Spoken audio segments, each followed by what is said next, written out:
walk in the club just to pipe it up. Oh, okay. All right. That song just, my bra is not good enough for that kind of music.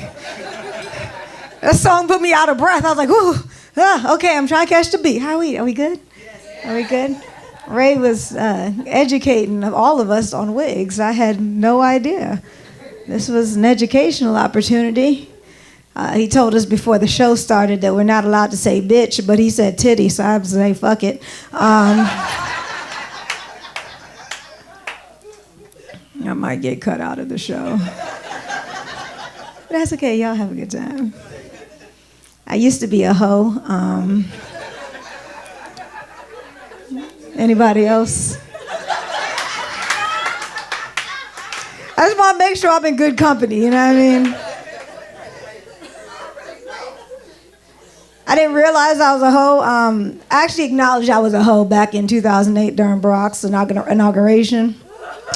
I was in D.C. at that time. That's where I lived. And it was a good time because all the black celebrities were in town for the inauguration. And that's what I'm into. So me and my girl, we dressed trying to trap a motherfucker because that's what you do as a hoe. We got our uniform on. And we're out and about, hoeing. And I see this guy coming towards us. And I was like, oh, shit. That dude looks familiar. And I looked at him again. I was like, oh, shit. I think I fucked that dude. But I can't remember his name. So I'm staring at him, and he's staring at me, and I'm staring back at him, and we're getting closer, and I'm like, I need to remember this guy's name. And then we get really close, and we pass each other. And I'm like, whew.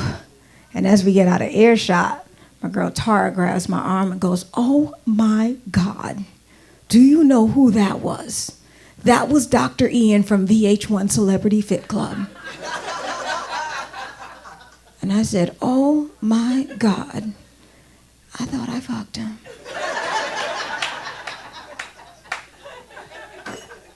And she was like, well, why would you think that? And I was like, well, he looked familiar. Which is the hoest thing you could say at that moment. That's when I realized I out-hoed Tara. Because that's what happens when you're a hoe, you hang out with other hoes, right? So you don't realize you're a hoe because y'all are doing hoe-like things together until someone out-hoes you and you're like...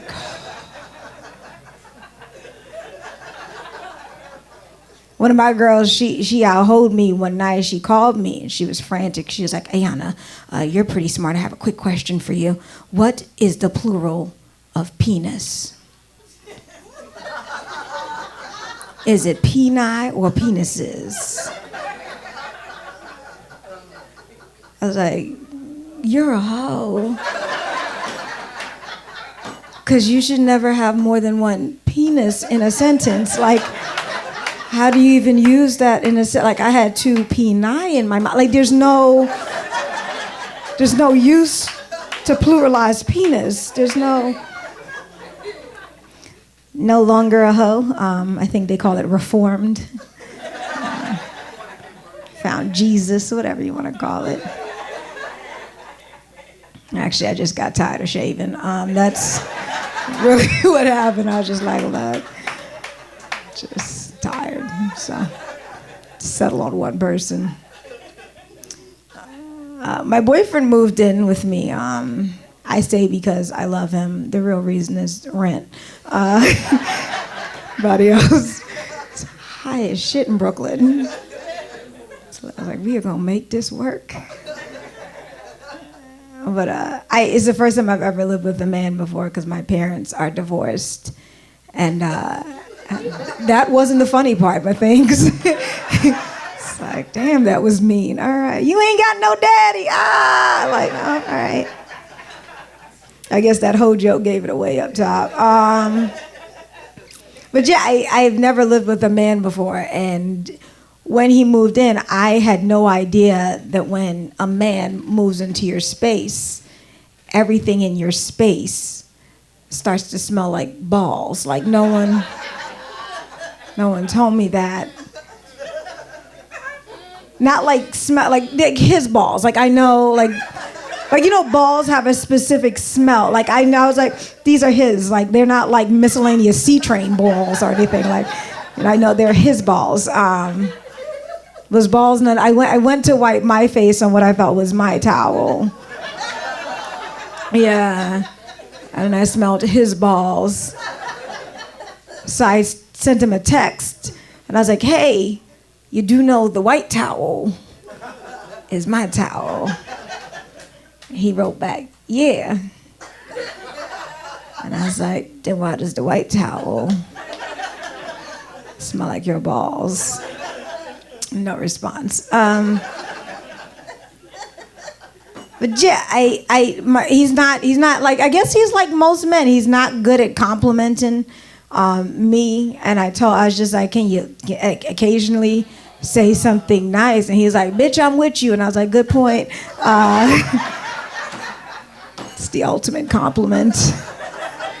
We are together.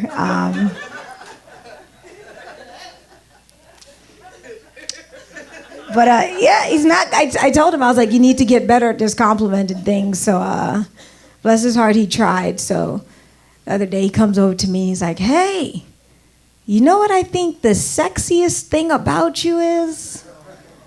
And I was like, what? He's like, your ambition.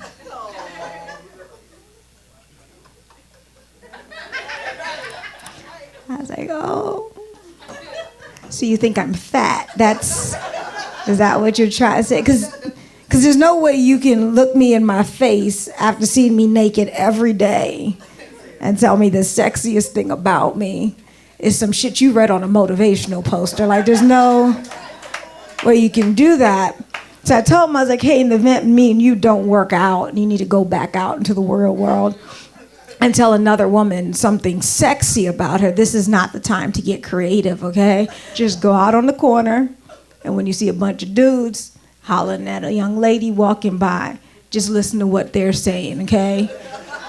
You have to do, take notes, record it, videotape, whatever you gotta do. Because here's the thing, I've never been walking down the street and see a bunch of dudes, see an attractive woman and go, hey, you see shawty's ambition? Damn, Ma, look at you with your fat ass. It's never happened before. I'm so happy we had a 4-day weekend. Anybody else excited about that? I needed that. During the day, I'm an engineer because I'm half Indian. It's one of the things we're qualified to do. And I don't mind what I do. I just don't like the people I do it with. My coworkers, like, I want to shake the shit out of them on a daily basis. Like anybody else, my coworkers, they ask me to do things that aren't in my job description. Yeah, like look at their vacation pictures. Has anybody ever asked you to look at their vacation? This woman came to work, y'all, with 400 pictures. Exactly. From a 4-day trip. And wanted me to look at all 400 pictures. Exactly. From a 4-day trip, and y'all are not gonna guess where she went and took 400 pictures in 4 days. A hot air balloon festival. Why do you have any pictures from a hot air balloon festival? Because all the pictures look the same. Why do I know this? Because I sat there and looked at 400 pictures from a hot air balloon festival. This is me in front of the balloon. This is my boyfriend in front of the balloon. This is me and my boyfriend in front of the balloon. This is them blowing the balloon up. This is the balloon fully blown up. This balloon looks like a heart. This balloon looks like a star. This balloon looks like a 4-leaf clover. This balloon looks like Charlie Brown. Bitch, is there a picture of you falling out the balloon, killing yourself? Like where is that picture? I have another coworker who just had a baby. I know because she keeps on sending me pictures of this baby. And finally I had to tell her, look, lady, I take a pill every day, so I don't have one of those. Sometimes I take the pill with liquor so I can kill the baby the same way I made it. Just me? Oh, was that too touchy? Really? Out of all the shit I've said tonight, that is what took y'all over the edge? Okay. Not the children? Okay. I don't like my job. The only thing I enjoy doing at my job, like the only thing, is taking a shit. That's it. That is the only thing I enjoy. I will save it up in the morning. I will chance traffic just so I can shit at work, okay? Because there's something cool about knowing you're getting paid to shit. It's like you were sitting there like, they are paying me to do this shit right now. Like the other day I took a shit that was so serious, I wanted to change my shoes so no one would recognize me.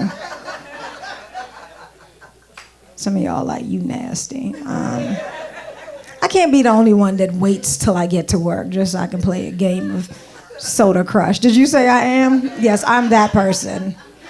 I don't accept calls in there though. Everybody has that person. Last thing I'll say, my boss is younger than me. I don't know if any of you guys ever work for somebody younger than you. Makes you question every decision you've ever made in life.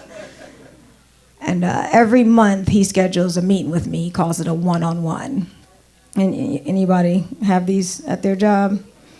And at this one-on-one, he creates an agenda for this conversation. Okay, because that's what it is. If it's just me and you talking, it's a conversation. On this agenda, he writes opportunities for improvement, which I refer, shit, I messed up this month to his face, right? Because that's pretty much what it is. And he sits there in this meeting and he talks at me. Like he never talks to me, he talks at me. And we all know the difference between someone talking at you versus someone talking to you. When someone is talking at you, all you need to do is nod your head and raise your eyebrows. And you look like you give a shit, right? So he's sitting there talking at me and I'm nodding and I'm raising. And he's talking and I'm nodding and I'm raising. And he's talking and I'm nodding and I'm raising. And I started thinking, I wonder what would happen if I just punched this dude in the mouth really quickly and acted like nothing happened. Just went back to nodding and raising. Just punched him in the mouth, and when he went, ow, why'd you punch me in the mouth? I go, I didn't punch you in the mouth. Like, you punched me in the mouth. Like, I didn't punch you in the mouth. You punched me in the mouth, then you shouldn't have grabbed my titty. I didn't grab your titty, then I didn't punch you in the mouth. You guys have been fun. My name's Ayanna Dookie. Enjoy the rest of the show, guys. Ladies and gentlemen.